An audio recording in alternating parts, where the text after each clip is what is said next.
이제 저희 웹사이트 주소를 입력해서 한번 들어가 보겠습니다. 랜딩 페이지도 이렇게 깔끔하게 구성이 되었고요. 모바일 최적화도 잘 진행된 걸 확인할 수 있습니다. 로그인을 진행하게 되면 이렇게 대시보드로 이동하게 되고, 프로필 버튼을 통해 두 가지 요금제에 대한 결제를 폴라를 통해 진행할 수 있습니다. 이렇게 크레딧 로직과 이미지 다운로드도 잘 작동하고요. 레퍼런스로 이전에 생성한 이미지를 첨부한 것까지 모두 완료했습니다. 그리고 핵심인 썸네일 생성 기능도 이렇게 요청하게 되면 아름다운 애니메이션과 함께 성공적으로 구현이 된 것을 확인할 수 있습니다. 안녕하세요, 제이입니다. 오늘은 바이브 코딩으로 AI 썸네일 자동 생성 서비스를 처음부터 끝까지 만들어 볼 건데요. 디자인과 개발, 결제 연동, 그리고 배포까지 전 과정을 함께 진행하도록 하겠습니다. 시작 전에 말씀드리고 싶은 것은 기획이 정말 중요하다는 것입니다. 바이브 코딩은 쉽게 말해서 AI라는 직원을 부리는 건데, 직원이 아무리 유능해도 고용주가 명확한 비전과 목표가 없다면 엉뚱한 길로 빠지는 것처럼 언제나 기획이 튼튼해야 잘못된 길로 가지 않고 또 헤매지 않습니다. 그래서 본인의 의도대로 잘 작동하는 프로덕트를 개발하실 수 있습니다. 이제 목차를 소개드리겠습니다. 저희는 보시게 되면 이렇게 페이지별로 파트를 구분했다는 것을 알 수 있습니다. 물론 제가 맞는 건 아니고 취향 차이니까 이 사람이 프롬프트는 어떻게 쓰는지, 에러는 어떤 식으로 잡는지, 그런 전반적인 흐름만 따라오시면 될 것 같습니다. 랜딩 페이지, 로그인 페이지, 대시보드 페이지를 순차적으로 생성하고 핵심인 이미지 생성 AI와 결제, 그리고 크레딧 로직과 배포의 순서로 진행하겠습니다. 마지막으로 제가 모든 걸 다룰 수 없고 간단하게 기본적인 것 위주로 진행할 테니 그런 점 양해 부탁드리면서 본격적으로 시작해보겠습니다. 가장 먼저 IDE와 AI가 필요합니다. IDE는 코드 에디터로 VS 코드, 안티그래비티, 커서, 윈드서프 등을 사용하시면 되고, AI는 클로드 코드, 제미나이, 코덱스 뭐든 좋습니다. 저는 안티그래비티 클로드 코드 조합을 사용합니다. 솔직히 안티그래비티는 그냥 탭 자동 완성용이고 99%의 개발은 클로드 코드로 합니다. 설치법까지 다루진 않을 테니 모르는 건 AI에게 물어보면서 같이 진행하면 좋을 것 같습니다. 모두 준비가 되셨다면 IDE로 들어가서 새로운 폴더를 생성해줍니다. 저는 네일아트라고 이름을 지어보겠습니다. 썸네일 자동 생성 AI여서 이름을 이렇게 지어보았습니다. 이제 Next.js 셋업을 시작해주겠습니다. 터미널을 열고 npx create next app latest 띄고 점을 입력해줍니다. 여기서 latest는 가장 최신 버전을 설치해 라는 뜻이고, 한 칸 띄고 점은 설치 위치를 현재 이 폴더로 한다는 의미입니다.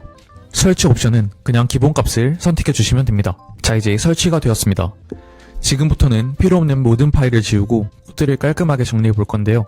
이 파일은 설명서 같은 파일인데 우선 다 지워주도록 하겠습니다. 그리고 여기는 dev 인디케이터를 false로 해줄 건데, 이 부분은 우선 서버를 실행시켜서 확인해 보겠습니다. 여기서 npm run dev로 서버를 실행시켰을 때 페이지 왼쪽 하단에 이 마크가 뜨게 됩니다. 여기서 dev 인디케이터를 false로 한다면 이 마크가 사라지게 됩니다. 저희는 이게 필요 없기 때문에 없애주도록 하겠습니다. 그리고 퍼블릭 폴더에 있는 모든 이미지를 지워주겠습니다. 여기 있던 이미지들은 모두 Next.js의 기본 이미지이기 때문에 저희는 사용하지 않을 겁니다. 그리고 layout.tsx 파일에서 저희는 타이틀을 네일아트라고 작성하고 디스크립션을 썸네일 제너레이터라고 작성을 하겠습니다. 그리고 기존 page.txx에 있는 모든 코드를 다 지우고 이렇게 기본값으로 만들어 주겠습니다. 그렇게 되면 로컬호스트 3000에 진입했을 때 빈 화면이 나오게 됩니다. 만약 여기에 안녕하세요 라고 작성을 한다면 여기도 안녕하세요 라고 렌더링이 되게 됩니다. 만약 이 파일은 뭐지? 또 어떤 커스텀을 할 수 있지? 라는 궁금증이 생긴다면 Next.js 공식 문서를 확인해 보시는 걸 적극 권장드립니다. 이제 GitHub를 연동해 줄 차례인데요. GitHub는 간단히 버전 관리 서비스라고 이해하시면 됩니다. 저희는 실습이 여러 파트별로 나누어져 있기 때문에 그 파트들에 대한 체크 포인트로 사용할 것입니다. 우선 GitHub를 검색해서 들어와 주시고 로그인까지 해주시면 이런 화면으로 들어오게 됩니다. 여기서 New repository를 선택해 주시고 간단히 생성해 주도록 하겠습니다. 여기까지 하셨다면 아래에 이 코드를 복사해 주시고 그냥 AI에게 지시해 줍니다.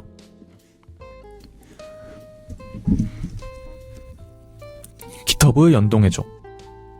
자, 이제 GitHub에서 새로 고침해주시면 저희 파일들이 여기 그대로 들어오게 됐죠? 그리고 Git을 사용하게 된다면 여기 이 아이콘을 클릭했을 때 이전 버전과 비교하여 어떤 변화가 생겼는지 한눈에 확인할 수도 있습니다. 실제로 저희가 이미지 파일을 모두 제거하고 리드미도 모두 지우고 페이지에 안녕하세요 라고 변경을 한 것도 여기 반영이 되어 있는 걸 확인할 수 있습니다. Git은 알아두면 정말 유용하기 때문에 꼭 기억하셨으면 좋겠습니다. 이제 기초적인 준비가 모두 완료되었습니다. 지금부터 랜딩 페이지를 디자인해 보도록 하겠습니다. 제가 랜딩 페이지 디자인 서비스를 운영하고 있기도 하지만 제가 생각했을 때 디자인에서 가장 중요한 건 레퍼런스입니다. 머빈이나 프레이머, 웹플로어 같은 웹사이트에서 마음에 드는 디자인을 참고하여 본인이 입맛대로 풀어내셔도 되고 지금 제가 하는 것처럼 멋진 디자인 소스를 가져와서 사용하셔도 좋습니다. 저희는 21st Dev라는 곳으로 이동해 주겠습니다. 여기는 수많은 트렌디한 디자인들이 있는 곳인데요. 사이드바에서 우선 히어로 섹션을 클릭해주고 아래로 내려서 저는 이걸 사용할까 하는데 클릭해서 코드를 복사해 주도록 하겠습니다.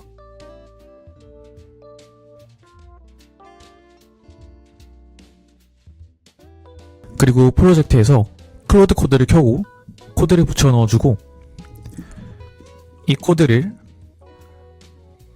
컴포넌트 메인 히어로 컴포넌트로 만들고 랜딩 페이지에서 사용하자 라고 요청하겠습니다. 여기서 여러분께 말씀드리고 싶은 건 웬만하면 page.tsx에는 코드를 길게 쓰지 않는 걸 추천드립니다. 코드는 되도록 작게 여러 파일로 분리하는 게 유지보수 측면에서 유리하기 때문입니다. page.tsx는 next.js에서 말 그대로 특정 주소에 대한 페이지를 보여주는 파일입니다.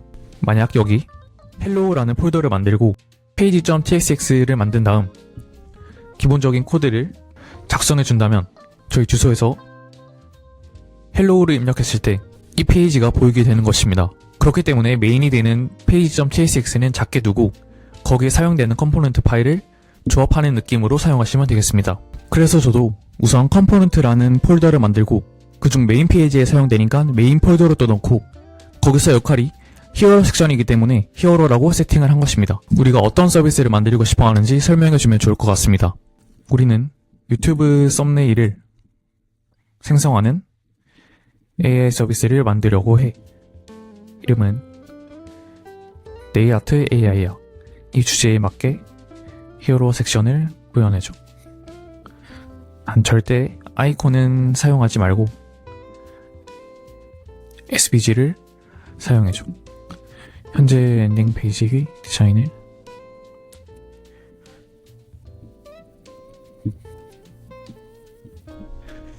좋습니다. 약간 디테일만 수정해 주겠습니다.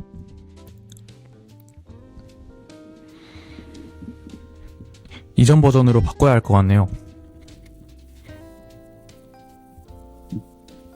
로고를 추가해 줬는데 네일아트라는 주제에 맞게 이렇게 나노바나나로 만들어 놨습니다. 이렇게 내비게이션 바를 왼쪽, 중앙, 우측으로 나누어서 설계를 해줬고 히어로 섹션을 이전 버전으로 되돌리고 단순히 텍스트만을 교체해 주도록 수정했습니다. 현재 상태가 그다지 이뻐 보이진 않아서 이전 상태로 다시 되돌리도록 했습니다. 그리고 폰트도 바꿔줄까요? 폰트는 구글 폰트를 검색해서 적절한 걸 찾아보시면 됩니다. 저희는 인디플라워라는 폰트를 한번 사용해 보도록 하겠습니다. 이제 기다려 보겠습니다. 마지막으로 디테일만 조금 수정해 보도록 하겠습니다.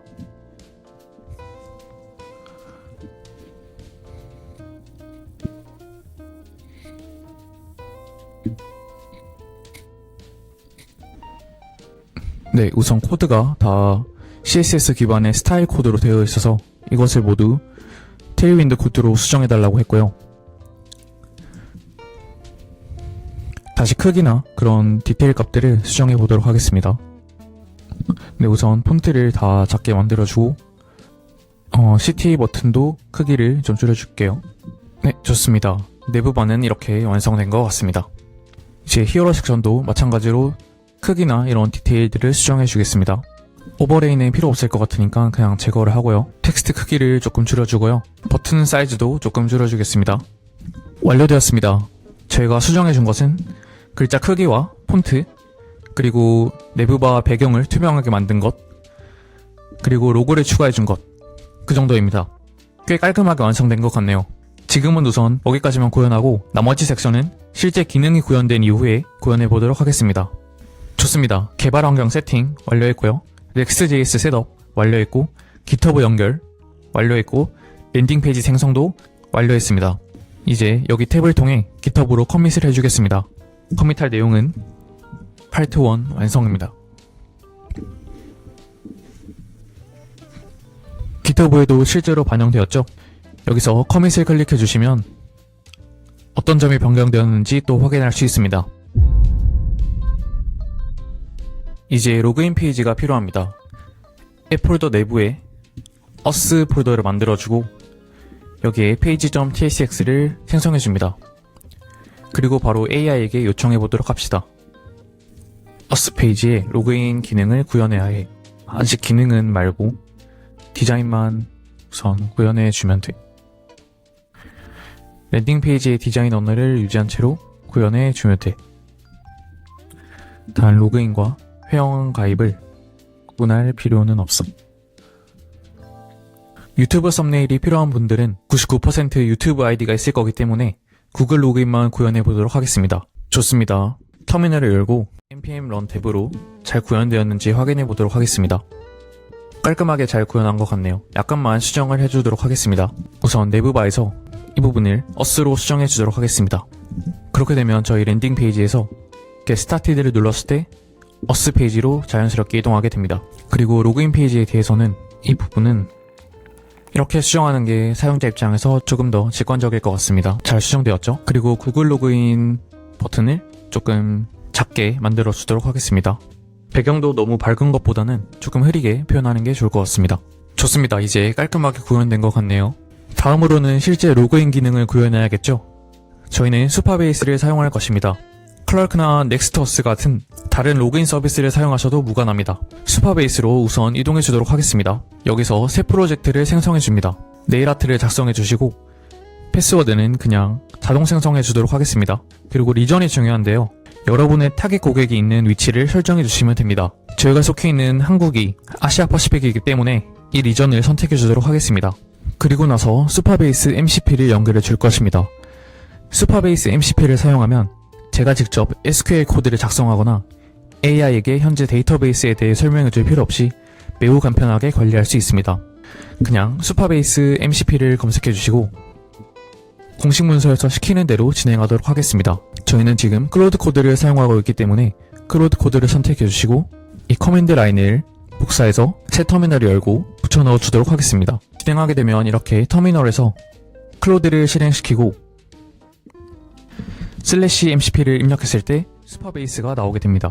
여기서 인증이 필요하다고 되어 있기 때문에 엔터를 눌러서 인증을 해주도록 합시다. 다시 확인해 볼까요?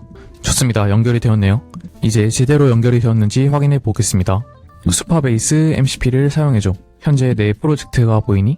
이름은 네일아트야. 좋습니다. 제대로 연결이 되었네요. 그렇다면 이제 요청해 보도록 하겠습니다. 수파베이스 MCP를 활용해서 us 페이지에 구글 로그인을 구현해줘. 현재 프로젝트에서 전역으로 로그인 상태를 관리하기 위해 us 콘텍스트를 설정해줘. 수파베이스 us로 로그인된 사용자를 바로 데이터베이스에 저장하기 위해 유저 테이블을 생성하고 자동으로 연동되게 해줘. us 콘텍스트에 대해서 간단히 말하자면 로그인 상태를 이 프로젝트 전체에서 언제든 확인할 수 있도록 하는 것입니다.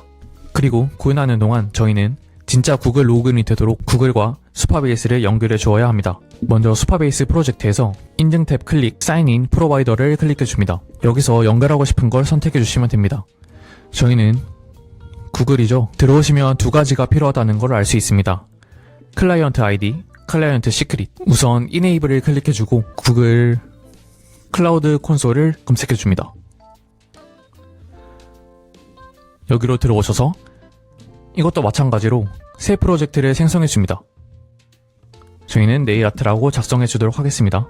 이제 네일아트 프로젝트로 들어오셔서 API 빗 서비스를 클릭해 주시고 사용자 인증 정보를 클릭하신 후에 사용자 인증 정보 만들기 OAuth 클라이언트 아이디를 클릭해줍니다. 이제 필요한 값들을 다 입력해주도록 합시다.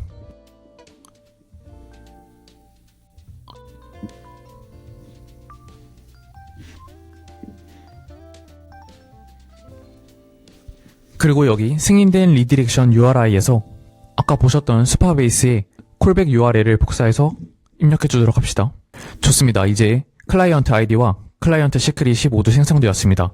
복사해서 스파베이스에 입력해주면 됩니다.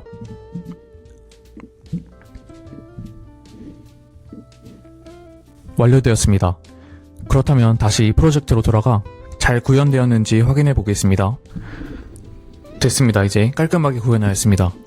우선 슈퍼베이스 TS 파일을 설정하여 슈퍼베이스를 초기화하는 그런 파일을 작성했고 us 컨텍스트를 사용해서 유저를 인식하고 로딩 상태를 인식하고 구글을 사용해서 로그인하고 로그아웃하는 그렇게 4가지 상태를 관리할 수 있도록 했습니다.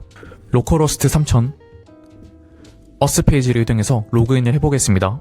좋습니다. 로그인이 된 것 같네요. 그렇게 되면 로그인 페이지로 이동하려고 해도 이동이 되지 않습니다. 이제 슈퍼베이스로 이동해서 실제 로그인이 되었는지 확인해 보겠습니다. 잘 되는 것 같네요. 로그인 상태와 로그아웃을 구현하는 건 이후에 수정해 주도록 하겠습니다. 마지막으로 로그인 페이지에 대한 약간의 디테일 수정만 해주겠습니다. 뭔가 3대2 비율로 구현하면 이쁠 것 같네요. 여기서 3을 자른 다음에 왼쪽 상단에는 유튜브 영상을 넣고 하단에 네일아트라는 텍스트를 넣어주고 우측에는 이 카드를 이동시켜주면 될 것 같습니다. 이렇게 프롬프트를 작성한 다음 기다려보도록 하겠습니다. 수정이 완료되었습니다. 기존에 있던 배경이 사라졌네요. 유튜브 영상 URL은 제 이전 영상으로 우선 사용을 하고 이렇게 요청을 해보도록 하겠습니다. 좋습니다. 이제 체크 포인트입니다. 로그인 페이지 생성 잘 되었고요. 슈퍼베이스 연결 잘 되었고요. 유저 테이블 완료했고 구글 로그인까지 완료했습니다. 완벽합니다. 이제 커밋까지 해주고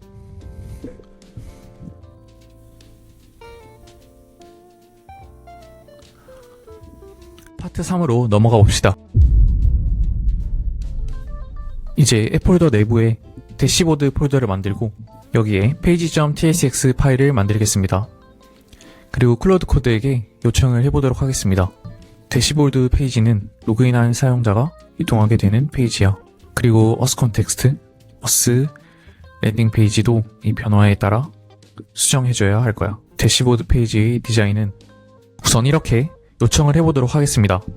좋습니다. 이제 기본적인 구조가 짜여진 것 같습니다. 어떻게 구현되었는지 확인해 보도록 하겠습니다. 만약 랜딩 페이지에서 대시보드로 이동하려고 한다면 강제적으로 us 페이지로 이동하게 되죠. 그리고 이 페이지에서 로그인을 한다면 바로 대시보드 페이지로 이동하게 됩니다. 이제 본격적으로 대시보드 페이지를 디자인해야 합니다. 먼저 배경은 지금처럼 체커보드 타일이 아니라 그냥 그리드 타일로 바꿔보려고 합니다. 그리고 컴포넌트 폴더에 대시보드 폴더를 만들고 내부바를 새롭게 만들 것인데 이것은 현재 내부바를 대체하기 위해 사용할 것입니다. 그리고 제가 말하는 것은 왼쪽에 단순하게 로고, 우측에는 사용자 프로필 사진이 보이도록 할 것입니다. 그리고 프로필 사진에 마우스를 올리면 사용자의 상세 정보와 로그아웃을 할 수 있는 버튼을 구현하려고 합니다. 그리고 마지막으로 중앙에는 이런 프로젝트 관련된 정보가 아닌 GPT나 클로드에서 사용할 수 있는 것처럼 큰 프롬프트 영역을 만들려고 합니다. 그리고 이 프롬프트 영역에 대한 디자인은 이전과 마찬가지로 21st dev로 이동해서 이미 만들어진 걸 쓰도록 하겠습니다. 들어가서 프롬프트를 검색해 주시고 GPT 스타일의 프롬프트 인풋을 사용해 보도록 하겠습니다. 우선 코드를 복사해서 붙여 넣어 줄게요.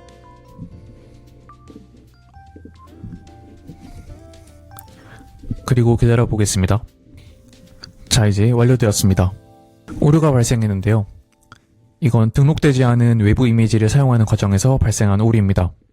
복사해서 AI에게 수정해 달라고 하겠습니다. 네, 좋습니다. 저희가 생각한 대로 아주 깔끔하게 작성된 것을 확인할 수 있습니다. 이제 디테일을 조금 수정해 보도록 하겠습니다. 텍스트가 완전 GPT 스타일이어서 이걸 저희 서비스에 맞게 수정해주고 히어로 섹션에서 구현했던 것처럼 다른 폰트를 사용해 주도록 하겠습니다. 그리고 내부바를 확인해 보도록 하겠습니다. 우선 전체적으로 지금 스타일이 너무 큰 것 같아서 텍스트도 다 작게 수정했습니다. 깔끔하네요. 이제 이 프롬프트 입력창 보더에 좀 이펙트를 추가해주면 좋을 것 같은데요. 이건 매직 UI라는 곳을 검색해줍니다. 저희는 우선 보더를 검색해주고 보더 빔을 선택해주도록 하겠습니다. 이제 매뉴얼을 보고 시키는 대로 진행해 보도록 하겠습니다. 이 코드를 복사해주고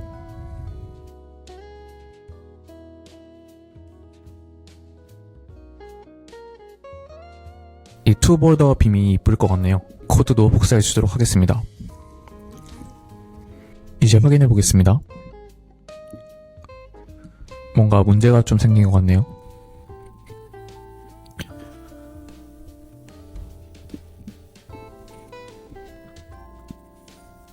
좋습니다. 이제 색상만 수정해주면 될 것 같습니다. 디테일이 모두 수정되었습니다. 이제 저희는 데이터베이스에 썸네일에 대한 테이블을 생성해야 하고 실제 사용자가 생성한 썸네일들이 저장될 저장소도 구축을 해주어야 합니다. 바로 요청해주도록 하겠습니다. 좋습니다. 이제 슈퍼베이스에 들어가서 잘 생성되었는지 확인해 볼까요? 썸네일 테이블이 잘 생성되었고 여기 스토리지에 들어가시면 이미지 버킷도 잘 생성이 되었습니다. 대시보드 페이지 생성 완료했고 썸네일 테이블 완료했고 이미지 스토리지까지 생성했습니다. 이제 키 커밋을 해주고 파트 4로 넘어가 주도록 하겠습니다. 드디어 실질적인 기능을 구현할 때가 됐습니다. 구현하기 전에 제미나이 API를 위한 환경 변수를 설정해 주셔야 합니다. 우선 구글 AI 스튜디오로 들어갑시다.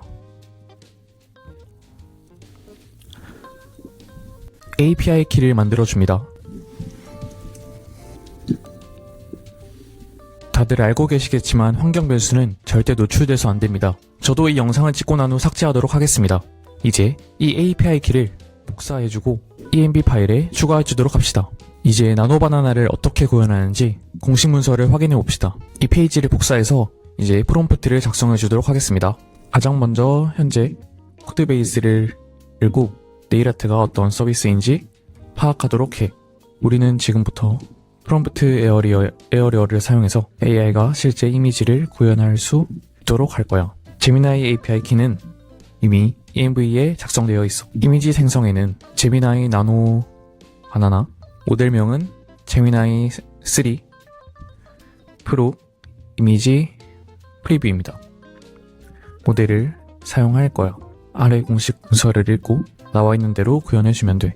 아까 복사한 파일을 붙여넣도록 하겠습니다. 이제 서버를 실행시켜서 어떻게 나오는지 한번 확인해 보도록 하겠습니다.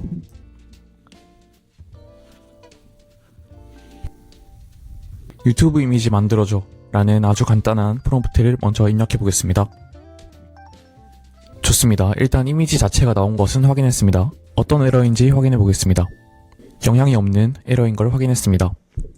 현재 특별한 문제는 없어 보이기 때문에 이미지 생성에 대한 디자인과 에러 처리를 따로 해보도록 하겠습니다.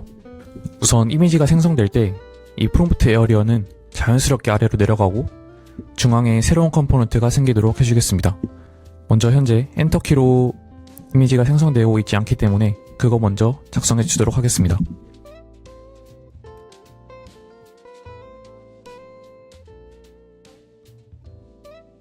여기에 로딩 상태일 때 보여주는 새로운 컴포넌트를 추가하도록 하겠습니다.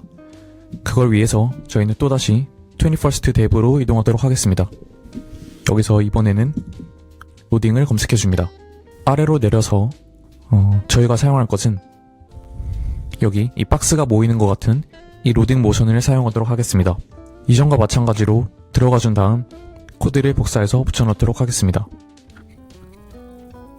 반대로 에러가 발생한 경우에는 큰 X 모양 SVG를 사용해서 사용자에게 명확한 에러 메시지를 안내해 주도록 하겠습니다. 그리고 이미지가 생성되면 쉽게 설명하자면 이미지를 생성하면 이 프롬프트 에어리어가 자연스럽게 아래로 내려가고 중간에는 로딩 애니메이션이 보이고 에러가 발생한 경우에는 X 모양의 SVG 그리고 성공적으로 이미지가 생성되었을 때는 그 이미지가 보이도록 설계했습니다.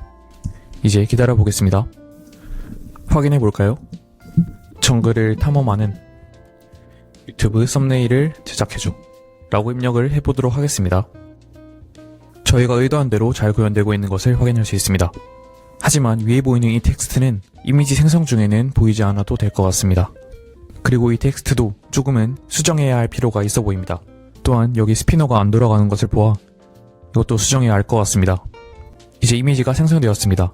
다운로드도 잘 되고 우선은 나쁘지 않게 구현된 것 같습니다.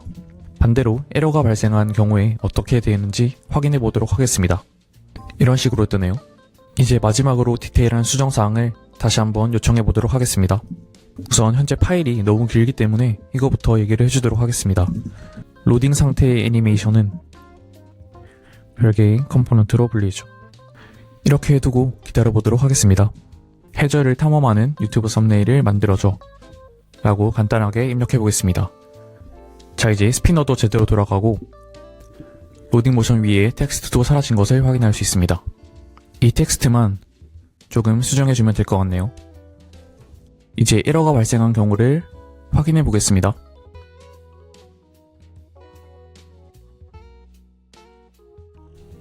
X 표시가 조금 더 컸으면 좋겠네요. 에러가 발생한 경우에 X의 크기를 2배로 눌러주겠습니다. 완벽합니다.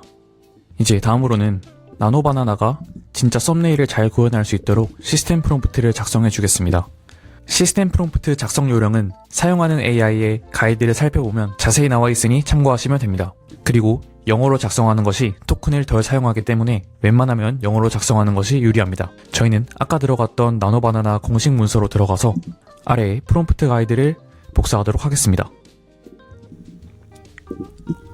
다시 돌아와서 우선 현재 서비스의 코드베이스를 토대로 어떤 목적을 가진 서비스인지 파악하도록 한 다음 아래에 나노바나나 시스템 프롬프트 작성 요령을 붙여 넣어주고 그리고 유튜브 썸네일 가이드를 검색해서 참고하도록 하겠습니다. 이제 아래에 아까 복사했던 내용을 붙여 넣어주도록 하겠습니다. 네, 완료되긴 했는데 저희가 아까 영어로 작성하는 것을 까먹어서 다시 한번 요청해 보도록 하겠습니다. 시스템 프롬프트를 별개의 파일로 작성해주게 한 다음 영어로 작성해주도록 하겠습니다. 네, 이제 진짜 완료되었습니다. 만약 상업적으로 사용할 거라면 이것을 조금 더 다듬어야 하겠지만 우선 현재 상태에서 얼마나 더 나아졌을지 확인해 보도록 하겠습니다. 아까랑 동일하게 해저를 탐험하는 썸네일을 만들어줘 라고 요청하겠습니다. 아무래도 이 텍스트는 그냥 삭제하는 게 더 낫겠습니다. 별 차이는 없어 보이는데 조금 더 퀄리티를 높이려면 아무래도 많은 테스트가 필요할 것 같습니다. 이제 마지막으로 생성한 썸네일들을 관리할 수 있도록 하겠습니다. 여기 왼쪽에 사이드바를 만들어서 내가 생성한 이미지들을 갤러리처럼 볼 수 있게 하면 좋을 것 같습니다. 클로드 코드를 열고 바로 요청을 해보겠습니다.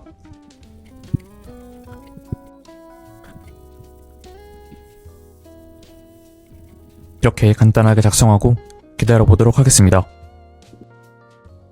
네, 이제 완료되었습니다. 우선 현재 구현된 것을 확인해 보겠습니다. 저희가 구현한 이미지들을 확인할 수 있는 사이드바가 구현되었고 그리고 이미지 저장 기능이 구현되었습니다. 일단 사이드바는 디자인 수정이 많이 필요해 보이고 이미지 저장 기능이 작동하기 위해서는 수파베이스 서비스 롤키가 필요합니다. 이를 위해 수파베이스로 이동해 주도록 하겠습니다. 이렇게 대시보드로 들어오셔서 좌측에 프로젝트 설정 메뉴로 들어가 줍니다. 그리고 왼쪽에서 API 키를 클릭해 줍니다. 여기서 아래로 내려오시면 시크릿 키가 있습니다. 복사를 해주고 env 파일에 작성해 주도록 하겠습니다.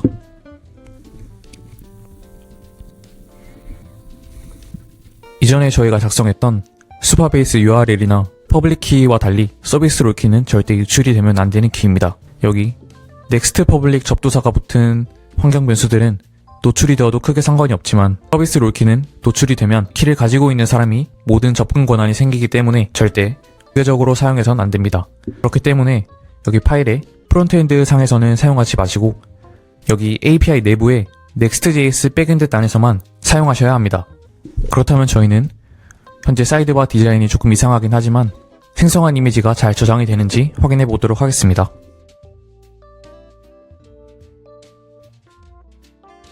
좋습니다. 사이드바에서 바로 잘 불러오고 있네요. 그렇다면 사이드바의 디자인을 조금 수정해 보도록 하겠습니다. 이렇게 4가지의 수정사항을 요청했습니다. 디테일이 모두 완료되었습니다. 보시면 이미지를 클릭했을 때 이렇게 잘 보이기도 하고 다운로드도 잘 됩니다. 그리고 이미지 첨부 기능을 구현하지 못한 것 같아서 이 부분만 추가하도록 하겠습니다. 이렇게 고양이 이미지를 넣어주고 혹시 구현이 되는지 확인해 보겠습니다. 이미지 첨부 기능도 아주 잘 작동하네요. 그렇다면 이제 마지막으로 세 가지만 수정해 보도록 하겠습니다.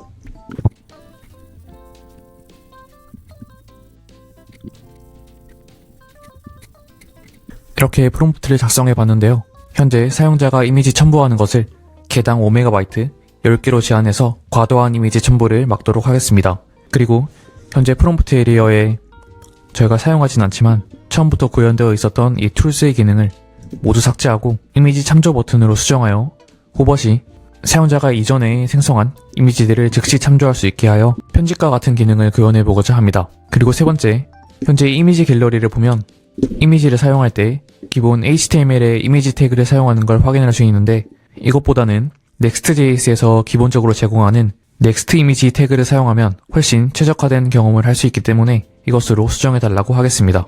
이제 기다려보도록 하겠습니다. 좋습니다. 이제 마지막 테스트를 해보겠습니다. 우선 이미지 첨부는 잘 수정된 것 같고 레퍼런스 기능도 잘 작동하긴 하네요. 이 부분에 대한 약간의 디자인 수정만 해주겠습니다. 좋습니다. 이제 레퍼런스로 이전에 생성했던 이미지 2개를 넣고 이렇게 명령해 보도록 하겠습니다. 네, 이제 이미지 생성이 완료되었는데요. 뭔가 두 이미지를 합친 것 치고는 너무 관계성이 떨어지는 것 같아서 혹시 현재 제미나이 API가 여러 이미지를 처리할 수 없는지 확인해 봤습니다. 역시 문제가 있었군요. 여러 개의 이미지를 첨부할 수 있도록 수정하겠습니다. 됐습니다. 이제 여러 개의 이미지를 첨부해준 다음 이걸 다 처리할 수 있는지 확인해 보도록 하겠습니다. 완료되었습니다. 조금 이상하긴 하지만 이미지를 다 처리할 수 있다는 것은 확인했습니다. 여기서 체크 포인트를 진행하도록 하겠습니다. 제미나이 API 연결했고요. 이미지 생성 로직 완료했고 프롬프트 엔지니어링도 진행했습니다. 그리고 히스토리 관리, 사이드바에서 모두 진행 완료했습니다. 이제 커밋을 올리겠습니다. 그 전에 절대 env에 작성했던 코드들이 커밋되지 않도록 git ignore 파일에 env가 작성되어 있는지 꼭 확인해 주세요. 저희가 방금 작성했던 서비스 롤키와 제미나이 API 키는 절대 노출돼서는 안됩니다. 파트 4 완성이라는 이름으로 커밋을 올리고 파트 5 결제로 넘어가겠습니다. 한국에서 PG 결제를 붙이려면 대부분 토스페이먼츠를 사용할 것입니다. 제일 편하고 사용자 경험도 좋죠. 하지만 여기서는 글로벌 결제를 전제로 하고 있기 때문에 해외 결제사를 사용할 것입니다. 다들 아시겠지만 아쉽게도 스트라이프는 한국 사업자로 사용할 수 없습니다. 그렇기에 MOR 서비스를 사용해야 하는데요. MOR은 쉽게 말해 여러분이 직접 판매자가 되는 게 아니라 해당 서비스가 판매자 역할을 대행합니다. 그래서 해외 법인이 없이도 글로벌 결제가 가능하고 세금 처리도 대신해줍니다. 대신 수수료가 좀 높다는 단점이 있습니다. MOR도 레몬스키지, 폴라, 패들, 도도 정도가 가장 많이 쓰이는데 저희는 여기서 폴라를 사용해 볼 것입니다. 결제를 구현하기 전에 우선 결제 UI를 먼저 만들어 주겠습니다. 프로젝트로 돌아가 클로드 코드를 켜고 요청해 주겠습니다.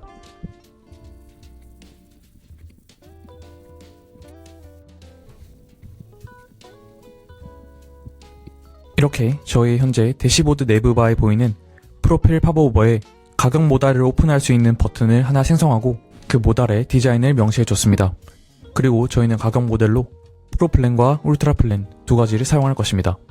프로플랜은 $20에 100크레딧, 울트라플랜은 $45에 300크레딧으로 정하였습니다. 이제 기다려보겠습니다. 완성되었습니다.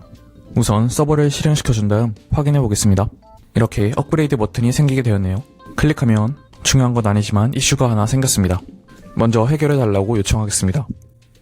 그리고 업그레이드 아이콘이 뭔가 눈에 띄지 않은 것 같으니 이걸 좀 수정해보겠습니다. 네, 먼저 이렇게 해준 다음 나중에 디테일을 수정하도록 하겠습니다. 확인해볼까요?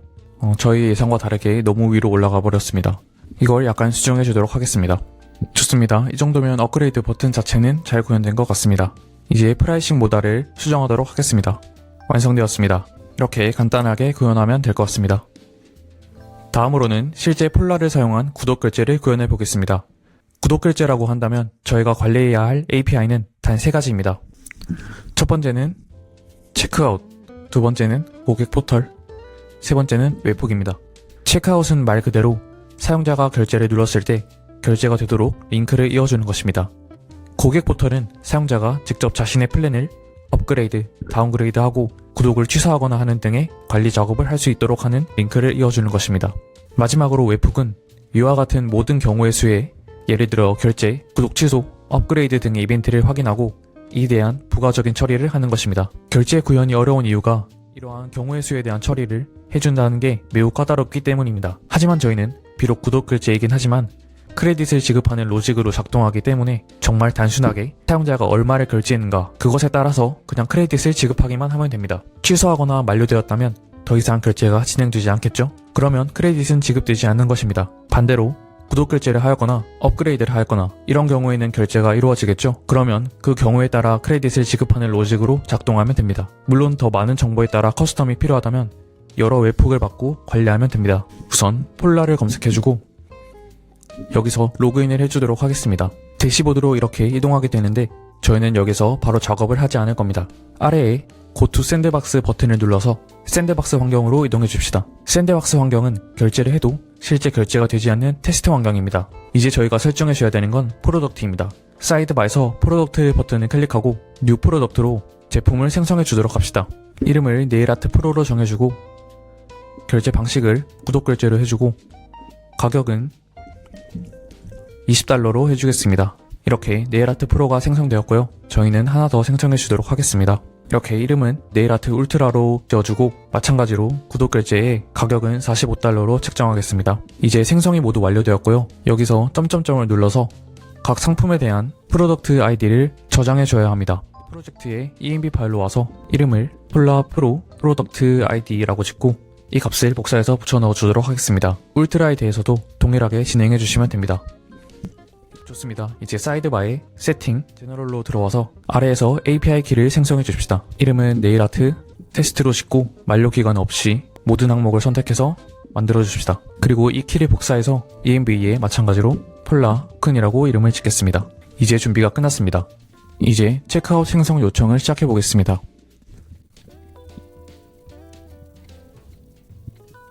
이렇게 프롬프트를 작성한 다음 저희는 다시 폴라로 돌아가서 왼쪽 아래에 더큐먼트를 클릭해 줍니다.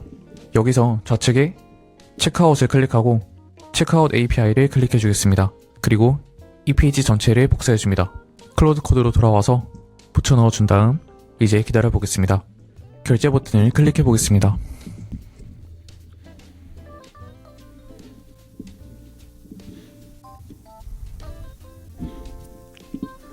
뭔가 문제가 생겼네요. 오류가 발생했다고 클로드 코드에게 알려주겠습니다. 문제의 원인을 확인했습니다. 저희가 체크아웃 세션을 호출하는 API를 생성할 때 샌드박스 환경인지 아닌지를 확인하지 못했습니다. 이제 env로 가서 현재 샌드박스 환경이라는 점을 명시해 주겠습니다. 다시 대시보드로 가서 결제 버튼을 클릭하면 잘 작동하는 것을 확인할 수 있습니다.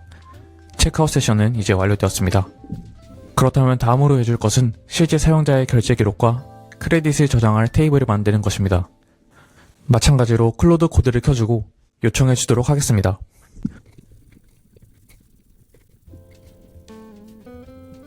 이렇게 유저 테이블에 플랜, 구독 상태, 크레딧을 저장하는 필드를 생성하고 페이먼트 테이블을 새롭게 생성해서 그 안에 최소한으로 필요한 것만 작성해 주도록 하였습니다. 이제 수파베이스로 이동해서 잘 생성되었는지 확인해 보겠습니다. 보시면 유저 테이블에 저희가 생성했던 세 가지 필드가 잘 들어오게 되었죠. 마찬가지로 페이먼트 테이블도 필요한 것만 딱 잘 들어오게 되었습니다. 이제 진짜 결제를 받고 이에 따른 처리를 해주도록 해야겠죠. 폴라로 이동해서 세팅 탭에 아래 웹훅으로 이동해 주도록 하겠습니다. 그리고 새 웹훅을 추가해 주겠습니다. 먼저 엔드포인트를 작성해야 하는데 엔드포인트는 지금의 로컬호스트 3000으로는 작동하지 않습니다. 왜냐하면 로컬호스트는 배포된 환경이 아니라 우리 컴퓨터 내부에서만 돌아가는 것이기 때문입니다. 그렇기에 임시적으로 로컬호스트를 공개적으로 배포해야 웹훅을 테스트할 수 있습니다. 이를 위해 저희는 ngrok이라는 터널링 서비스를 사용할 것입니다. ngrok을 구글에 검색해 주시고 로그인을 해줍니다. 완료하시면 이렇게 어떻게 해라는지 간단한 안내가 나오는데 순서대로 진행해 주시면 됩니다. 만약 잘 모르시겠다면 AI에게 ngrok 설정해줘 라고 명령하셔도 좋습니다. 설치가 완료되었나요? 그러면 먼저 터미널에서 npm run 탭으로 서버를 실행시켜줍니다. 그 다음 새 터미널 창을 열고 앵그로 http 3000이라고 입력해줍니다. 여기서 3000은 현재 열려있는 포트의 번호입니다. 저희는 보시는 것처럼 로컬호스트 3000으로 프로젝트를 열어놨기 때문에 3000을 입력해주는 겁니다. 그렇게 되면 이렇게 복잡한 주소가 뜨게 되는데요. 이게 임시적으로 우리 서버의 주소가 됩니다. 이제 다시 웹북 설정으로 돌아가서 여기 주소에 방금 생성한 주소 뒤에 /API /webhooks /폴라를 입력해 줍시다. 여기 뒤의 경로는 우리가 웹훅을 받을 API 엔드포인트 주소입니다. 마음대로 엔드포인트 주소를 작성하셔도 되는데 보통 이런 식으로 작성합니다. API 중에 웹훅을 관리하는 그리고 폴라에 대한 것이라는 의미로 설정한 것입니다. 여기서 포맷은 로우로 설정해 주시고 우선은 모든 이벤트를 다 받도록 하겠습니다. 이렇게 생성하게 되면 여기 보시는 것처럼 시크릿이 생성되게 되는데 저희는 이 시크릿 키를 복사해 주도록 하겠습니다. 그리고 이것을 마찬가지로 env로 와서 폴라 웹훅 시크릿이라는 이름으로 저장해 주겠습니다. 이렇게 마치게 되면 저에게 필요한 4가지의 환경 배수가 모두 설정되게 됩니다. API 키, 두 상품에 대한 ID, 그리고 웹훅 시크릿입니다. 좋습니다. 이제 웹훅을 구현해 보도록 하겠습니다. 가장 먼저 할 것은 폴라의 독스로 이동해서 좌측 하단에 LLM 풀 콘텍스트를 복사하는 것입니다. 우선 이것을 모두 복사해서 클로드 코드에게 던져주도록 하겠습니다. 저희는 이 풀 콘텍스트를 바탕으로 현재 클로드 코드에게 폴라의 API 문서에 대한 모든 내용을 제공한 것입니다. 그리고 실제 요청을 해보겠습니다.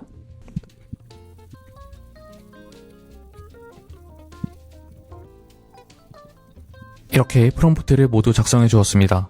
먼저 클로드 코드에게 기본적인 정보를 제공하고 최소한의 웹훅 이벤트만을 처리하도록 했습니다. 왜냐하면 현재 저희는 모든 이벤트를 다 받고 있는데 절대 이 모든 것이 필요한 게 아니기 때문입니다. 물론 많은 작업이 필요하다면 여러 가지를 받는 게 좋겠지만 최소한으로 꼭 필요한 것만 받는 게 훨씬 편합니다. 그래서 저희는 어떤 경우가 필요한지를 아래에서 명시했습니다. 우선 사용자가 구독 결제를 완료했을 때 페이먼트 테이블의 결제 정보를 기록하고 유저 테이블의 크레딧에 추가적인 크레딧을 충전해 주는 것입니다. 두 번째는 사용자의 구독 상태가 변경되었을 때 예컨대 첫 구독을 시작했거나 구독을 취소하거나 재개하거나 만료되거나 하는 경우에는 유저 테이블의 플랜 값을 수정해 주도록 하였습니다. 하나를 빼먹은 구독 상태의 값도 수정해 주어야 합니다. 마지막으로 업그레이드나 다운그레이드의 경우를 처리해 주어야 하는데 다운그레이드의 경우 크레딧은 그냥 두고 다음 주기 때 자동적으로 적은 크레딧을 충전해주면 되는 것이고 업그레이드의 경우에는 차액인 200크레딧을 충전해주면 됩니다. 이렇게 요청을 해보도록 하겠습니다. 이제 실제 결제 시 크레딧이나 결제 기록이 잘 작성되는지 확인해 보겠습니다. 저희 서비스 대시보드로 이동해서 프로플랜 결제를 한번 해보겠습니다. 결제가 완료되었습니다. 이제 수파베이스로 이동해서 제대로 작성되었는지 확인해 보겠습니다. 문제가 많이 생겼네요. 이 부분을 확인해 보겠습니다. 네, 이제 디버깅 코드를 작성했고 어떤 문제가 발생했는지 다시 한번 확인해 보겠습니다. 문제의 원인을 확인해 보니까 전체 시크릿을 UTF-8 방식으로 인코딩 해야 하는데 분명 폴라의 독스에는 시크릿을 베이스 64 방식으로 인코딩해라 나와 있었습니다. 이에 대해서는 명확한 확인이 필요해 보이지만 우선 스파베이스로 이동해서 잘 반영되었는지 확인해 보겠습니다. 보시게 되면 프로플랜의 액티브 상태에 크레딧이 100 추가로 들어오게 되었습니다. 결제에도 저희가 시도한 대로 올바른 값들이 잘 작성되었습니다. 그렇다면 이제 실제 저희가 사용하는 이 5가지 이벤트를 제외하고는 모두 제거해 주겠습니다. 이렇게 5가지만 체크를 해주고 저장하도록 하겠습니다. 좋습니다. 이제 마지막으로 고객 포털만 구현하면 됩니다. 바로 요청해 보겠습니다. 이렇게 프롬프트를 작성해 봤는데요. 저희는 만약 사용자가 프리플랜이 아니라면, 즉 구독을 한 상태라면 여기 아래에 구독관리라는 새로운 버튼을 추가하여 사용자가 고객 포털로 이동할 수 있게끔 할 것입니다. 공식 문서로 이동해서 좌측에 커스터머 포탈을 클릭해주고 이 전체 페이지를 또 넣어주도록 하겠습니다. 이제 내부 바에서 고객 포털이 열리는지 클릭해 보겠습니다. 색상은 약간 수정이 필요해 보입니다. 이번에도 역시 문제가 생겼네요. 확인해 보도록 하겠습니다. 다시 공식 문서로 돌아가서 고객 포털 API에서 세션을 만드는 페이지를 복사한 다음 이걸 붙여 넣어 주겠습니다.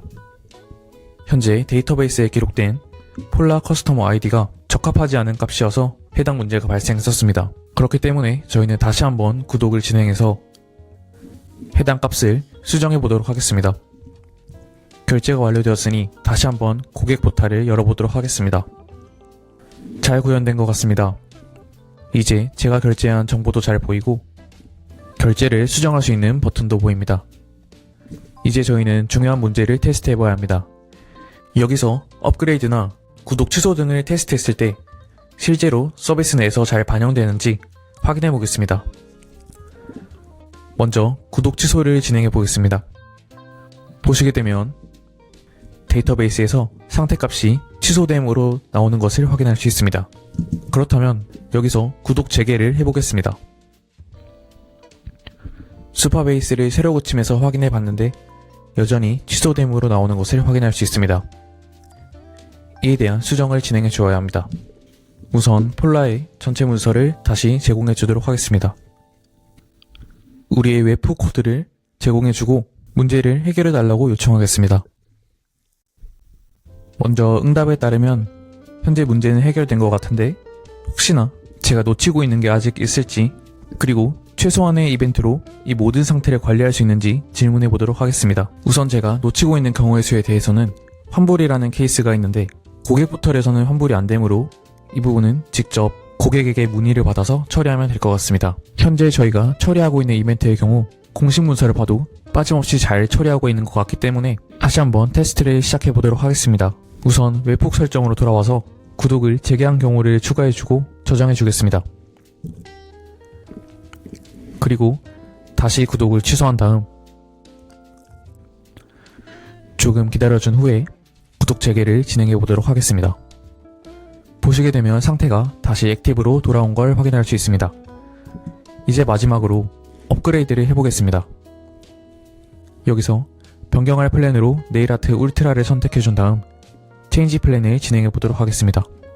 슈퍼베이스로 와서 새로 고침을 해주면 여전히 크레딧이 들어오지 않았고 플랜이 프로에 머물러 있는 걸 확인할 수 있습니다. 이 부분에 대해서 다시 한번 확인을 해보도록 하겠습니다.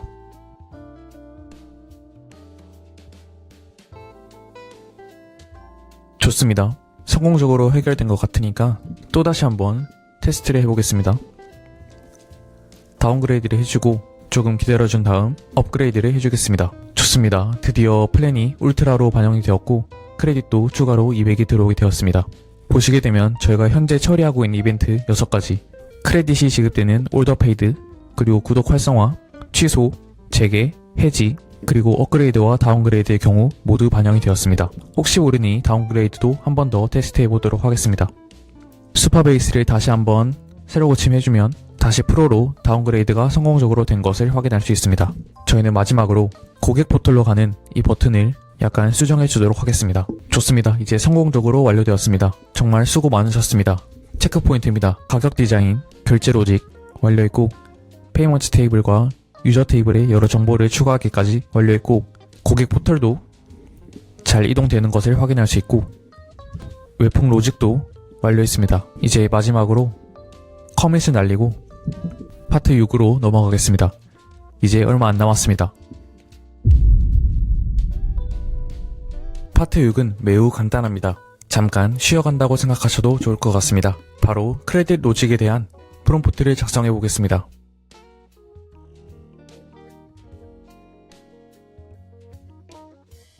프롬프트를 작성했습니다. 먼저 코드베이스를 이해하도록 하였고 이미지 생성에 대한 크레딧 로직을 구현하도록 했습니다. 내부 바이 프로필에 플랜과 크레딧에 대한 UI를 추가해주고 아래와 같이 크레딧 감소 로직을 작성했습니다. 이제 기다려보겠습니다. 이렇게 UI가 구현되었네요. 약간의 수정이 필요해 보입니다. 이제 이미지를 생성해서 실제로 크레딧이 감소되는지 확인해 보겠습니다. 유럽 여행을 하는 브이로그 썸네일을 만들어 달라고 하겠습니다. 이제 이미지가 생성되었는데요. 크레딧을 보시면 1이 줄어든 걸 확인할 수 있습니다. 좋습니다. 이제 이 디자인을 수정해 보도록 하겠습니다. 우선 여기까지 수정했는데 약간의 수정만 프롬프트를 작성해 보도록 하겠습니다. 이와 같이 유저 테이블에서 사용자의 구독 상태에 따른 별개의 표시를 이쪽에 추가해 달라고 요청하였고요. 그리고 크레딧에 대한 아이콘을 간단한 노란색 원으로만 수정해달라고 하겠습니다. 그냥 이 노란색 원은 제거를 하였고 구독 상태가 액티브가 아닌 경우에만 메시지를 추가하도록 수정하였습니다. 이렇게 액티브 상태일 때는 표시되지 않고 다른 예외적인 상태일 때만 표시되도록 하였습니다. 이제 크레딧 부족 시 프라이싱 모달이 바로 렌더링 되게 해서 현재와 다르게 단순히 에러를 반환하는 게 아니라 바로 구매를 유도할 수 있게 그렇게 수정을 해보겠습니다. 완료되었습니다.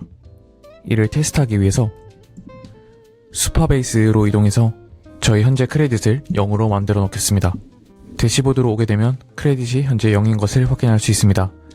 이 상황에서 썸네일을 구현해줘 라는 명령을 하게 되면 이렇게 자동적으로 가격 모달이 뜨게 됩니다. 완벽합니다. 다시 크레딧을 한 100 정도로 수정해주고 저희는 지금부터 개인정보 처리 방침과 약관 페이지를 작성하도록 하겠습니다. 실제 프로덕션에서는 좀 더 엄격한 검증과 관리가 필요하겠지만 대부분 AI에게 전체 서비스에 대해 이해시키고 작성해달라고 하면 일반적인 양식으로 잘 작성해줍니다. 바로 프롬프트를 작성해보도록 하겠습니다. 이렇게 전체 코드베이스를 이해하도록 한 다음 프라이버시 페이지, 텀스 페이지를 작성하도록 요청하겠습니다. 완료되었습니다. 이제 문제가 없는지 확인해 보겠습니다. 우선 로그아웃을 해주고요.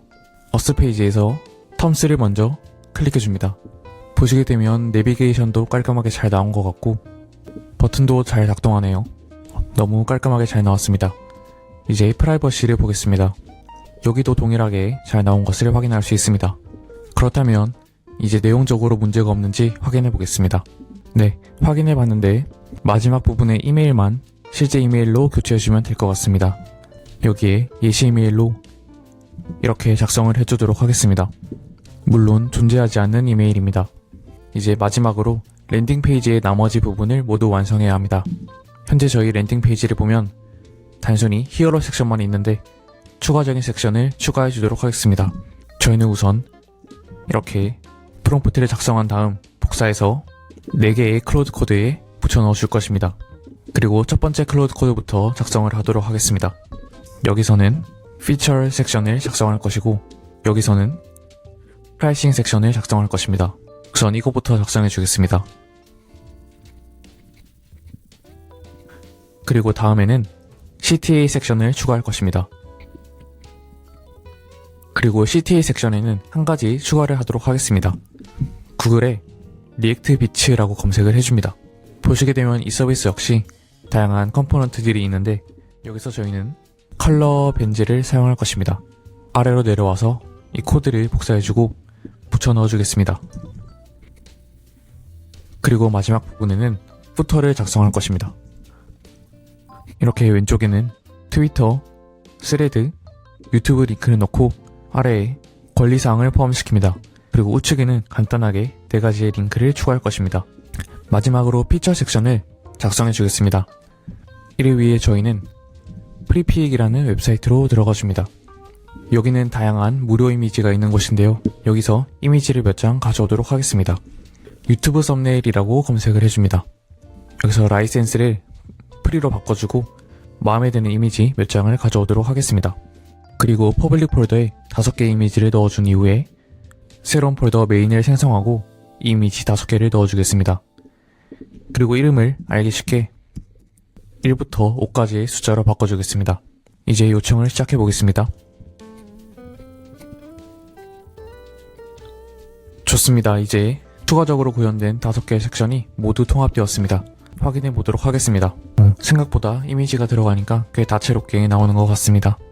여기는 약간의 색상을 조금 수정해 줄 필요가 있어 보입니다. 그리고 부터는 세로로 작성되어야 되는데 어쩌다 보니 가로로 작성되었습니다. 이 부분을 수정해주고 CT는 아까 추가한 스타일 컴포넌트가 보이지 않는 것 같네요. 이 부분을 반영해서 요청해 주도록 하겠습니다. 이제 완성되었습니다. 보시게 되면 피처 탭은 아까와 동일하게 깔끔하게 잘 작성이 되어 있고요. 그리고 가격 섹션의 경우 위아래로 이렇게 보더를 배치하였고 디자인을 심플하게 유지한 다음 아래 내용을 사실대로 작성해 주었습니다. 그리고 CTA의 경우 뒤에 보이지 않았던 리액트 비츠 애니메이션을 제대로 보이게 하였고, 이렇게 회색으로 수정한 다음 블러를 세게 넣어서 자연스럽게 보이도록 하였습니다. 그리고 텍스트의 크기도 조금 조정을 했습니다. 마지막으로 푸터는 기존에 존재하던 보더를 제거하고 이렇게 아래로 잘 작성될 수 있도록 수정하였습니다. 여기서 모바일 최적화도 동시에 진행하도록 하겠습니다. 브라우저에서 개발자 도구를 켠 다음 여기 이 버튼을 누르게 되면은 기기별 모바일 뷰를 확인할 수 있기 때문에 매우 유용합니다. 여기 크기를 눌러보시면 기기별로 실제 사이즈를 조정해 가면서 수정할 수 있습니다. 우선 내부바부터 수정해 줘야겠네요. 이렇게 프롬프트를 작성하고 수정해 보도록 하겠습니다. 동시에 저희는 다른 섹션들도 수정해 줘야 합니다. 히어로 섹션의 경우 이 Get Started 버튼을 조금 작게 배치해 두도록 하겠습니다. 깔끔하네요. 이제 피처의 경우 텍스트의 크기만 조금 조정해 주도록 하겠습니다. 그리고 이렇게 모바일 뷰의 경우 이미지, 텍스트가 순서대로 보일 수 있도록 수정해 달라고 요청했습니다. 다음으로 프라이싱 섹션도 단순하게 텍스트만 조금 수정해 주도록 하겠습니다. 가격 카드의 경우에는 그냥 둬도 괜찮을 것 같네요. CTA는 그냥 둬도 될 것 같네요. 이제 마지막으로 검증해 보겠습니다. 내부 봐도 햄버거 버튼을 눌렀을 때 잘 나오는 것을 확인할 수 있고, 다른 섹션들도 저희가 아까 요청한 대로 잘 구현이 됐습니다. 이제 랜딩 페이지는 이 상태로 둬도 될 것 같고, 다른 페이지도 다 괜찮네요. 그렇다면 로그인해서 이제 대시보드 페이지를 수정해 주겠습니다. 단순하게 이 사이드바가 버튼을 클릭했을 때만 나오도록 하면 될 것 같습니다. 이렇게 요청해 보도록 하겠습니다. 완료되었습니다. 사이드바 버튼으로 열고 닫는 것이 아닌 이렇게 스크롤해서 아래에서 볼 수 있게 하였습니다. 약간의 디테일만 수정하도록 하겠습니다. 우선 텍스트를 삭제해주고 한눈에 볼 수 있게 이렇게 하나씩 배치하도록 하겠습니다. 다른 것은 여전히 잘 작동하네요. 그리고 이렇게 화면을 키우게 되면 자연스럽게 사이드에서 다시 나오게 됩니다. 좋습니다. 로그아웃을 했을 때도 자연스럽게 잘 나오는 것을 확인할 수 있고, 랜딩 페이지도 저희가 구현한 대로 잘 작동하는 것을 확인할 수 있습니다. 완벽합니다. 이제 체크 포인트입니다. 크레딧 로직 완료했고, 랜딩 페이지 디자인까지 완료했습니다. 그리고 모바일 최적화 같은 디자인 디테일도 수정했습니다. 마지막으로 커밋을 하고 파트 7 드디어 배포로 넘어가 봅시다. 배포는 정말 간단합니다. 저희는 배포하기 위해 버스를 사용할 것인데요. 넥스트JS를 만든 회사이기도 하고 GitHub에 코드가 올라가 있다면 정말 쉽게 배포됩니다. 버스를 검색해주고 로그인해서 대시보드로 들어옵니다. 여기서 Add New를 클릭해주시고, 그리고 저희가 생성했던 GitHub 프로젝트를 클릭해줍시다. 그리고 중요한 건 여기서 원래 환경 변수 설정을 하셔야 합니다. env의 환경 변수는 기본적으로 git ignore 포함돼서 GitHub에 올라가지 않습니다. 그렇기에 프로덕션 환경에서 사용하기 위해 따로 작성해 주시면 됩니다. 우선 저희는 폴라를 제외한 이 4가지 환경 변수만 복사를 하여 여기 붙여 넣어주고, 이 상태로 배포를 먼저 시작해 주겠습니다. 그리고 배포가 진행되는 동안 저희는 폴라로 들어가 주겠습니다. 저희는 지금까지 폴라의 샌드박스로 개발을 진행해 왔습니다. 하지만 실제 결제를 받기 위해서는 프로덕션으로 전환을 해야 합니다. 단 출금을 하기 위해서는 승인을 미리 해야 하니 미리 진행해 주시면 좋습니다. 승인은 파이낸스 탭에서 어카운트로 들어가 바로 진행해 주시면 됩니다. 프로덕션 환경에 대한 몇 가지 작업을 해주겠습니다. 샌드박스에서 만든 상품, API 키, 웹훅은 프로덕션으로 자동 이전되지 않기 때문입니다. 이전에 진행했던 것과 같이 우선 상품 2개를 생성해 주겠습니다. 먼저 네일아트 프로 동일하게 $20로 생성해 주고요. 마찬가지로 네일아트 울트라도 다시 $5로 바로 생성해 주겠습니다. 생성이 되었으니 프로덕트 아이디를 env에 복사해 주겠습니다. 울트라도 복사해 주고요. 새로운 API 키를 발급받아야 합니다. 세팅에서 마찬가지로 API 키를 받아주겠습니다. 이전과 동일하게 진행해 줍니다. 그리고 키를 아래에 붙여넣겠습니다. 웹훅도 마찬가지입니다. 여기서 웹훅을 새로 생성해 주셔야 합니다. 하지만 이번에는 앵그록 주소가 아니라 방금 버셀에 배포한 실제 저희의 도메인 주소를 입력하면 됩니다. 버셀로 이동해서 현재 주소를 확인해 봅시다. 배포는 성공적으로 완료되었네요. 대시보드로 이동해서 세팅, 도메인으로 가면 현재 도메인을 관리할 수 있는데요. 혹시 네일아트가 될지 한번 수정해 보겠습니다. 다른 사람이 사용하고 있는 것 같으니 저희는 네일아트 AI로 해서 한번 시도해 보겠습니다. 좋습니다. 이제 저희의 주소는 네일아트 AI입니다.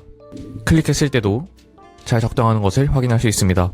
이제 이 주소를 복사해서 여기 붙여놓고 아까와 마찬가지로 API, 웹북스, 폴라를 작성해 주겠습니다. 이벤트도 저희가 이전에 처리하기로 했던 이 6가지 이벤트를 포함시켜 준 다음 생성해 줍니다. 그리고 이 시크릿을 복사해 주게 되면 이렇게 폴라 샌드박스 환경에서의 환경 변수 5가지와 폴라 프로덕션 환경에서의 환경 변수 5가지가 생기게 됩니다. 이제 모든 설정이 완료되었으니 버셀로 돌아가서 세팅, 환경 변수 탭에 들어가서 환경 변수를 설정해 줍니다. 추가를 눌러주고요. 방금 설정했던 이 5가지를 여기 붙여 넣어줍니다. 그리고 세이브를 해주면 재배포를 해라는 알림이 나오는데요. 바로 진행해 주시면 됩니다. 환경 변수가 변경되면 재배포를 해야 적용됩니다. 이제 여기 코드 내부에서는 프로덕션 키를 사용하지 않도록 주석 처리를 해주겠습니다. 좋습니다. 이제 저희가 생성한 도메인으로 들어가서 테스트를 해보도록 하겠습니다. 먼저 랜딩 페이지도 깔끔하게 잘 보이고요.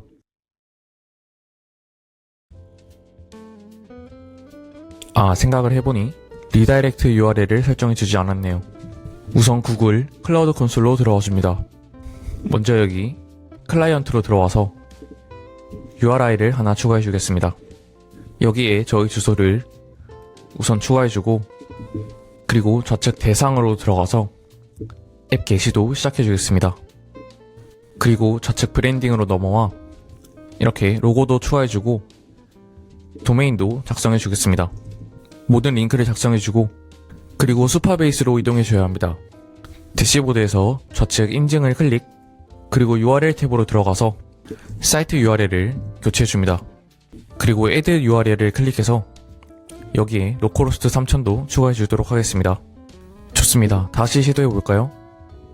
네, 이제 성공적으로 로그인이 완료되었습니다. 폴라 결제도 이렇게 잘 넘어오는 걸 확인할 수 있습니다. 여기서 이 부분은 결제 설정에 관한 부분인데 이 어카운트 셋업을 완료하면 되니 큰 문제는 없습니다. 그렇다면 이미지를 생성해 볼까요? 저 영상의 썸네일을 한번 만들어 달라고 해보겠습니다. 좋습니다. 잘 생성이 되네요. 이제 모든 준비가 끝났습니다. 여기서 만약 네일아트닷컴 같은 본인만의 도메인을 갖고 싶다면 따로 구매를 하셔야 합니다. 네임칩 같은 글로벌 서비스도 있지만 저는 가비아라는 국내 서비스를 이용해 보겠습니다. 가비아를 검색해서 들어가 줍니다. 사실 마음에 드는 도메인을 찾는 게 생각보다 쉽지 않습니다. 그래서 팁을 하나 드리자면 특정 도메인이 꼭 필요하시다면 개발 전에 먼저 확보해 두는 것도 방법입니다. 먼저 네일아트를 검색해 보겠습니다. 보시는 것처럼 네일아트 관련해서는 괜찮은 도메인이 이미 다 선점이 되어 있는 것 같습니다. 그러면 네일아트 AI를 검색해 보겠습니다. 솔직히 실제 서비스용으로는 최선은 아닌 것 같습니다만 오늘은 과정을 보여드리는 게 목적이니까 저렴한 XYZ 도메인을 구매해 보겠습니다. 이제 구매가 완료되었습니다. 그렇다면 저희가 구매한 도메인을 버셀에 연결해 줘야 합니다. 버셀로 돌아와서 세팅, 다시 도메인으로 들어가 줍니다. 그리고 여기에 add를 눌러서 방금 생성한 도메인 네일아트 AI XYZ를 추가해 줍니다. 여기서 이제 중요한 부분이 나오는데요. 버셀에서 안내해 주는 대로 DNS 설정을 해줘야 합니다. 저희는 먼저 다시 가비아로 돌아가서 마이 가비아로 들어갑니다. 계속해서 들어오시게 되면 이렇게 DNS 레코드 설정이라는 부분이 있는데 여기서 설정을 클릭해 줍니다. 이 화면까지 오셨나요? 버셀에서 지시하는 대로 진행해 주도록 하겠습니다. A 타입 골뱅이를 넣고 이 값을 넣어줍니다. 확인을 해주고 하나 더 추가해 주도록 하겠습니다. CNAME 타입 그리고 복사해서 동일하게 붙여 넣어줍니다. 여기까지 해주고 저장을 하겠습니다. 그리고 다시 버셀로 돌아와 리프레시를 해줍니다. DNS 전파에는 보통 몇 분에서 길면 몇 시간까지 걸릴 수 있는데 대부분 금방 되니까 기다려주시면 됩니다. 도메인 연결이 완료되었습니다. 이제 이전 도메인은 삭제하도록 하겠고요. nailatAI.xyz를 입력하게 되면 좋습니다. 이렇게 저희 서비스로 이동하게 됩니다.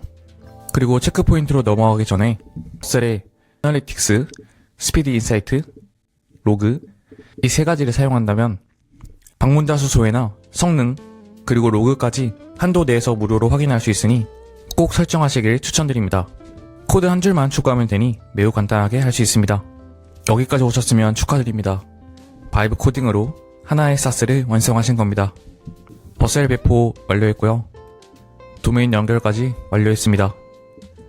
이제 마지막 파트 8로 넘어가겠습니다.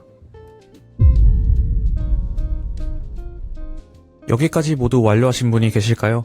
저희가 지금까지 만든 걸 정리해보면 랜딩 페이지부터 시작해서 로그인, 대시보드, AI 이미지 생성, 구독 결제, 크레딧 시스템, 그리고 배포까지 진짜 서비스 하나를 처음부터 끝까지 만들어봤습니다.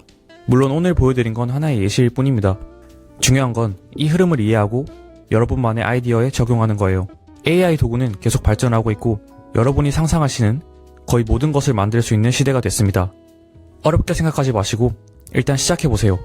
막히면 AI에게 물어보고 그러다 보면 어느새 만들어져 있을 겁니다.